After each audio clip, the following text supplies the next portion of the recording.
Good morning. It's good to see you. I hope you've been doing well. Come on with us to 1 Samuel chapter 3 today.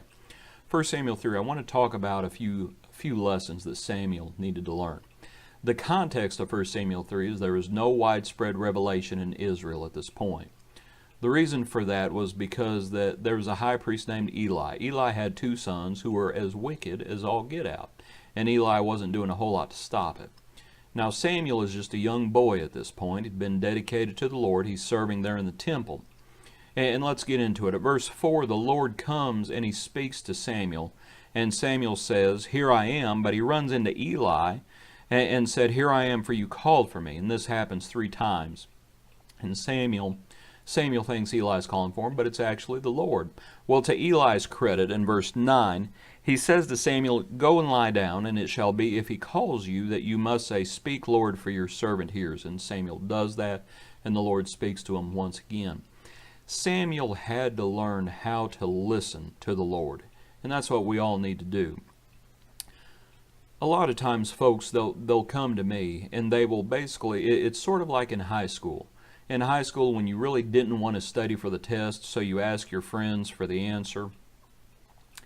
And that's not how it should be. A lot of times folks rely on preachers, they rely on elders, they rely on their parents for the answers, rather than studying themselves. There's nothing wrong with preachers, nothing wrong with elders, nothing wrong with parents trying to teach, but the best teachers say, you need to listen to the Lord. And they point in that direction. Samuel had to learn how to listen to the Lord, same as we all do. Now at verse 11, I should say, the Lord says to Samuel, "Behold, I will do something in Israel at which both ears of everyone who hears it will tingle." Judgment begins at the house of the Lord. That's a difficult lesson to learn, but that's the truth of the matter. If the Lord's house is going to be clean, then sometimes the Lord's house needs to be cleaned out. If there's sin in the Lord's house, it needs to be dealt with. And it's a hard thing to do, but that's what the Lord was doing with Israel. He was judging Eli's house. Judgment begins at the house of the Lord. We want to talk about all the outside influences, all the problems outside of the church. Judgment begins inside the house of the Lord.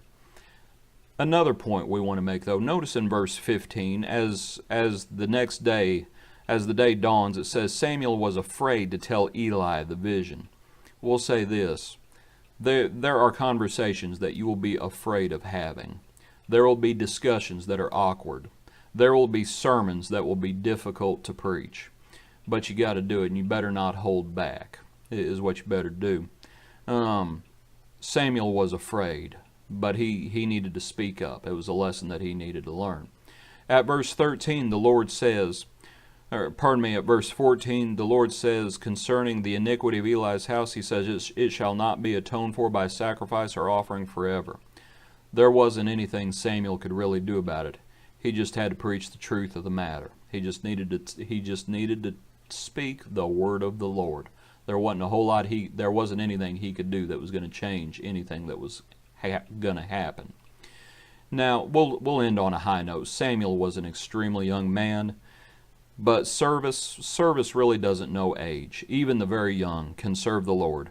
At verse 19, the most important thing, so Samuel grew and the Lord was with him. That's the most important thing.